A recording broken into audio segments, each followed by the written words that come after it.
noite, tudo bem? Hoje nós vamos estar falando um pouquinho sobre a vitamina D e qual o papel dela no câncer de mama.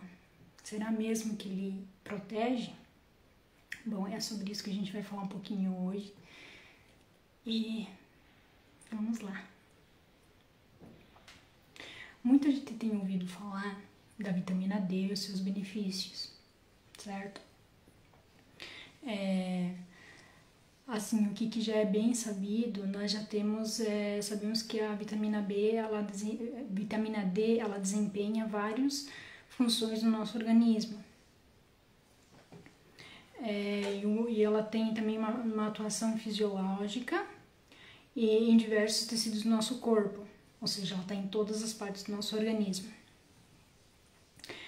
E o que é a vitamina D? A vitamina D ela é um hormônio esteroidal, considerado um hormônio esteroidal, que a gente pode encontrar ela, no geral, em alimentos que são ricos em cálcio, como por exemplo os laticínios em geral, e também os peixes. Alguns peixes têm cálcio, com grandes quantidades de cálcio. E também é outro meio que a gente pode obter a vitamina D é através dos raios ultravioletas na pele. E ali o que acontece? Para que essa vitamina D seja absorvida e se transforme numa vitamina ativa que tenha função no nosso organismo, ela passa por duas hidroxilações. A primeira delas, dessa hidroxilação, ela acontece no nosso fígado, onde ela vai fazer essa primeira hidroxilação e vai tornar ela a 25-hidroxivitamina D no fígado. E para a gente fazer um parêntese disso, essa 25-hidroxivitamina D, essa é o parâmetro que a gente geralmente pede nos exames laboratoriais. Por conta do quê? Porque ela é a meia-vida dela é mais longa e ela é mais estável, ou seja, então o exame de sangue ele vai ser mais confiável, vamos dizer assim, certo? Então, por isso, se vocês verem agora nos exames laboratoriais de vocês, a hidroxivitamina D, essa é a que está na nossa circulação, no nosso sangue, tá? E a outra, ela é a segunda hidroxilação, ela acontece nos nossos rins e é a 1-hidroxilação é o nome dela. Ou seja, ela precisa de vários processos, coisas para se formar a vitamina ativa que é útil para o nosso organismo, tá? Então, as fontes naturais, basicamente, vão ser essas, alguns alimentos e o sol, radiação. E onde, basicamente, essa vitamina D atua? Ela atua em alguns órgãos onde estão envolvidos a homeostase do cálcio, que vão ser nos ossos, no nosso intestino, nos rins, porém, em alguns tecidos periféricos, outros tecidos que a gente tem no nosso corpo e em glândulas mamárias, ela não é absorvida diretamente como nos ossos, nos rins e no intestino. Ou seja, ela precisa de um receptor de vitamina D, conhecido por VDR, ok? Para que ela possa atuar nesses tecidos. Por exemplo, em outros tecidos que não são os rins, o intestino e os ossos, ela precisa de um receptor para que ela funcione naquela célula. Por exemplo, numa glândula mamária, que a gente vai estar falando hoje sobre câncer de mama, uma glândula mamária, para que ela funcione, ela precisa ter o receptor lá disponível para que ela atue naquela área, naquela região em específico. Bom, eu já falei bastante agora da vitamina D, explicar um pouquinho, exemplifiquei um pouquinho da onde ela vem, como a gente pode ter ela, como é que acontece o processo para ela se tornar a nossa vitamina ativa no nosso organismo. E agora, então, é a pergunta que não quer calar. Realmente, a vitamina D tem relação com o câncer de mama? Pode prevenir? Então é isso que vamos tratar então um pouquinho hoje. Eu só quis introduzir um pouquinho essa questão ali da vitamina D para a gente entender um pouquinho como é que é o mecanismo dela no nosso organismo e para assim a gente poder passar para o outro ponto que eu vou começar agora. Que recentemente, na verdade já vem há alguns anos, né, tem sido estudado muito sobre a vitamina D, né? Tem um estudo científico que foi confirmado que a 1,25 de hidroxivitamina D, essa 1,25 de hidroxivitamina D é a vitamina que está ativa no nosso organismo. Ok? Essa é a forma ativa da nossa vitamina D. Depois que ela passou por todo aquele processo, ela se transforma nessa forma ativa dela, que é 1,25 de hidroxivitamina D. E essa foi confirmada que ela tem a capacidade de induzir a apoptose e inibir a angiogênese em células cancerosas. Ali, esse estudo ele constatou que de fato tem benefícios em células cancerosas, porém ele não especificou em células cancerosas da mama. Porém, no geral, em cânceres em geral, em células de câncer em geral, essa vitamina D ativa, essa forma ativa, ela tem essa capacidade de induzir a apoptose e induzir a apoptose e a inibir a angiogênese. Vocês devem estar se perguntando, né, o que é a apoptose e o que é a angiogênese, né? Bom, para a gente explicar rapidinho e poder entender, a apoptose, ela é basicamente a morte celular ou a autodestruição da célula programada, tá? O que quer dizer isso? As nossas células do nosso corpo, do nosso organismo em geral, ela tem a função dela, então ela tá ali, ela cumpre a função dela e depois que ela cumpriu a função dela, ela se autodestrói porque ela não tem mais função naquele lugar, naquele tecido. No caso, vamos pegar ali então a mama em si. A gente tem no nosso corpo todo dia bilhões e bilhões de células que fazem esse processo de apoptose, que seria a autodestruição, tá? Então, o que acontece, né? Como elas se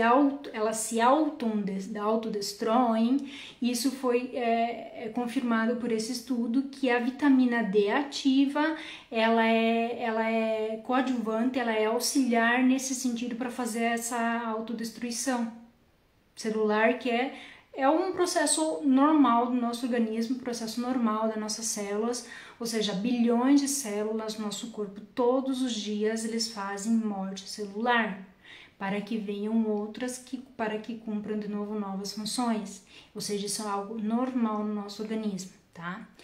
E o que seria a angiogênese? A angiogênese seria o crescimento de novos vasos sanguíneos a partir dos já existentes. Para a gente entender um pouco, exemplificar um pouco, a angiogênese, ela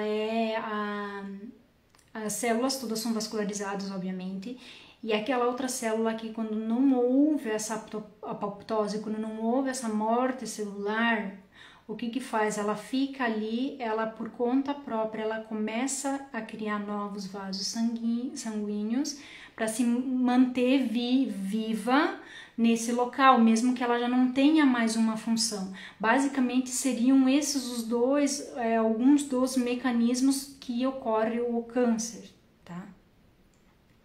E ali foi provado que a vitamina D ela tem essa capacidade de, no caso, seria ajudar a célula a fazer o processo natural dela. Ela cumpriu a função dela, ela não precisa mais estar ali, então ela vai se autodestruir e vai se eliminar, tá? E a célula que está ali, se permaneceu, que ela não fez essa apoptose efetivamente, ela vai começar a se vascularizar para quê? Para receber alimento. Por quê? Porque essa célula também quer sobreviver e ela começa a provocar metabólitos secundários, ela mesma produz várias reações também que estão ali para, na verdade, ele não tem um benefício essa célula, ela tá ali sobrando, mas é quase como assim, vamos colocar uma laranja podre dentro de um cesto. Ela só vai estar ali para estar afetando as outras que estão sadias, ela vai ficar, daí como ela está vascularizada, ela vai afetando as outras, entende? Então, é só para a gente entender um pouquinho, é quase como se fosse uma laranja podre, essa célula, tá? Esse é o mecanismo, mais ou menos assim, que acontece a angiogênese, tá? Mas assim, eu não vou me aprofundar agora no como é que ocorre todo o processo da célula, para o adoecimento dela, para gerar um câncer, porque na verdade a célula, na verdade, ela precisa, ela sofre muitos ataques, ela sofre muitas mutações, várias reações acontecem com ela, então ela sofre muito estresse para provocar um câncer em si. Então eu não vou me aprofundar hoje nisso, porque não é o ponto do assunto, o ponto do assunto é o câncer de mama e a relação da vitamina D. Mas tem muito pano para manga aí esse assunto, tá? E é só para a gente exemplificar um pouquinho. Então, a angiogênese seria o crescimento de novos vasos sanguíneos a partir dos já existentes, e a apoptose seria a autodestruição celular que é programada e é natural da célula. Todas as células do nosso organismo fazem isso para ir se renovando. Porém, quando ocorre o câncer, não é assim, né? Ela começa a sofrer ali, ela não mora, ela, por diversos mecanismos, ela permanece aí. E isso que foi visto nesse estudo é que a forma ativa da vitamina D, ela auxilia, no caso, na indução e também na indução da apoptose e na inibição da angiogênese, ou seja, esses dois mecanismos a vitamina D tem nessas células, que pode a gente dizer, né, que é um fator protetivo, um fator de proteção. Sim, a vitamina D é um fator de proteção para o câncer de mama. O que também a gente tem percebido nas evidências científicas, o que esses estudos sugerem, é que é muito comum a deficiência de vitamina D em mulheres que foram diagnosticadas recentemente com câncer de mama. Ou seja, esse é outro estudo que relacionou isso, a deficiência de vitamina D em mulheres que foram diagnosticados com câncer de mama recente. E ainda mais o que é para atribuir o que o estudo diz, que ele pode estar conectado fisiopatologicamente ao desenvolvimento ou progressão da doença. Por causa da deficiência dessa vitamina, ela ainda pode estar provocando ali a progressão dessa doença, justamente pelo que eu falei recém, né? A vitamina D, ela tem esse auxílio, né, de promover a morte celular, que é algo natural da célula. Então, por conta disso, suspeita-se que não acontece isso, acontece uma maior progressão do câncer de mama por deficiência da vitamina D. E assim, o que a gente, no geral, poderia concluir disso, né? Que o que devemos buscar é manter os níveis adequados da vitamina D e para prevenir o aparecimento das doenças em si, sabe? Porque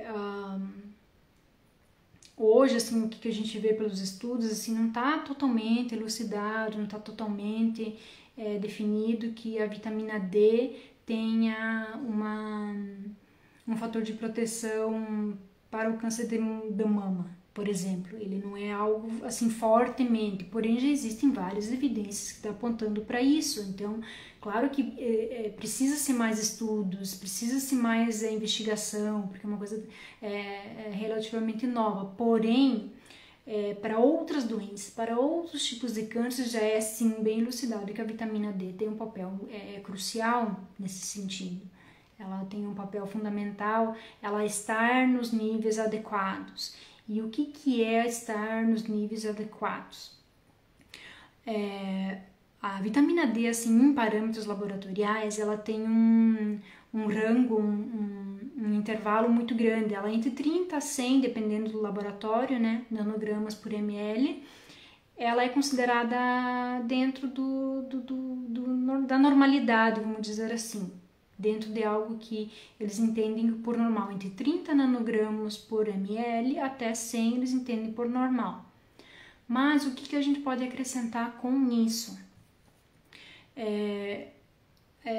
Pensando, né, uma vitamina D nos níveis séricos ali, né, feito exame de sangue, estando 30, ela é baixinha, por mais que ela tá dentro do limite, ela tá normal, porém assim, você tá com ela esse valor no teu sangue, você tem qualquer estresse, qualquer gripe, qualquer coisa, ela já vai baixar, porque ela demanda, o nosso corpo demanda muito, pode ser que então ela já baixa, você já fica deficiente. Então, o que seria interessante? A gente manter ali a partir já dos 45 nanogramas por ml até 70, essa quantidade seria uma quantidade muito interessante para se trabalhar, ou seja, quando você fazer seus exames laboratoriais, esses exames estarem nesses níveis, tá? De vitamina D, ali entre 45 e 70 é um nível ideal, porque quando você sofrer ali alguma agressão, qualquer coisa, o teu organismo tá com um nível um pouquinho mais elevado, e vitamina D para ele aí se suprir. Porque hoje o que acontece? Tem alguns alimentos, como recém eu falei, né? Tem os laticínios, alguns peixes têm vitamina D, porém é muito baixo, ou seja, para você ter um nível ali bem adequado, ali entre os 45, 50, 70, você não vai conseguir alcançar só com a alimentação. O ideal seria a gente se expor ao sol, ficar exposto ao sol todos os dias, pelo menos uns 15 minutos, para a gente fazer essa absorção da vitamina D. Porém, assim, quem pega sol muitas vezes já está com filtro solar, com tutor solar, e acaba não fazendo essa absorção dessa vitamina, né, que é através dos raios ultravioletas, né, em contato com a pele, porém direto com a pele, sem um protetor solar, por exemplo, porque dele não vai absorver. Então, seria muito interessante fazer essa exposição solar por pelo menos 15 minutinhos por dia para a gente manter os níveis um pouquinho mais adequados. Mas como é bem difícil, a gente não se expõe tanto ao sol, a gente também sabe os riscos que tem a gente ficar exposto ao sol. O interessante seria mesmo, de vez em quando, sempre estar avaliando por exames laboratoriais e, de acordo com o resultado desse exame, fazer a suplementação de acordo a isso. Vou fazer uma suplementação sim de manutenção, que seria uma dose mais baixinha de vitamina D, só para a gente sempre manter os níveis adequados. Seria interessante, porque não só para uma proteção contra o câncer de mama, a vitamina D ela tem várias funções no nosso organismo, então seria bem legal e interessante sempre pensar em manter essa vitamina D adequada para o nosso bom funcionamento do nosso organismo e também para evitar também a proliferação de um possível câncer de mama, que a gente hoje já sabe que não está tão...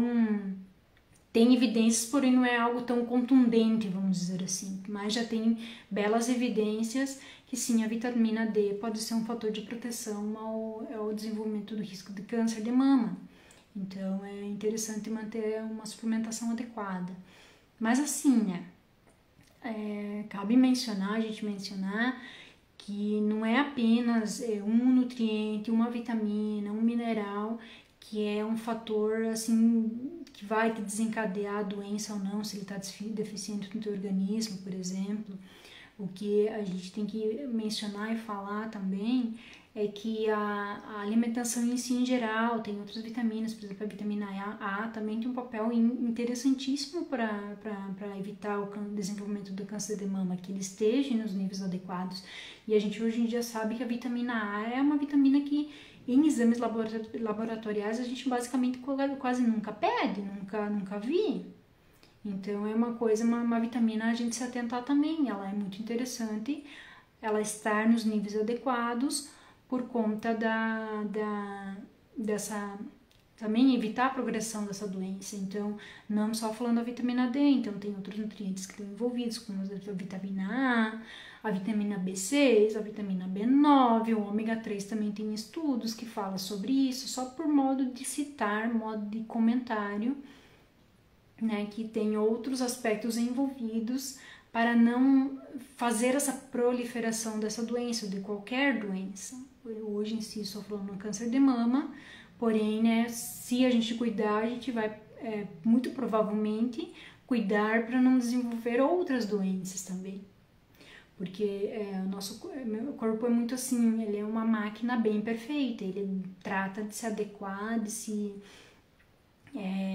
readequar e de se ajustar para sempre a gente estar com o nosso corpo em homeostase, tá? Em homeostase. Mas é assim, bem interessante e é bem válido, sim, a gente, além da vitamina D, também manter os outros nutrientes sempre em níveis adequados também, tá? Então, que nem o ômega 3, já falei, o que tem estudos também fala como pode ser um possível fator de proteção, porque ela é anti-inflamatória, ela tem várias funções ali também anti-câncer, né? Eles sugerem isso, né? Que seria o consumo da cúrcuma, né? Da açafrão da terra. E porque ela tem ali o composto que é a curcumina, que é o composto ativo dela, que é o que traz o benefício, por exemplo, né? Então, não só pensando num nutriente isolado como uma forma de você se proteger contra uma doença, são vários fatores, tá? Mas é bem interessante pra gente trazer, pra gente conhecer. Então, sim, a semana passada eu trouxe sobre a questão da amamentação e o câncer de mama, e hoje eu trouxe sobre a vitamina D e a relação câncer de mama. Então, percebam que são vários os fatores, tá? São vários os fatores que estão ali envolvidos para proteção, para proteção ao não desenvolvimento do câncer de mama, como fatores de proteção, é isso que eu queria dizer. Então, é muito, muito, muito interessante a gente saber, conhecer.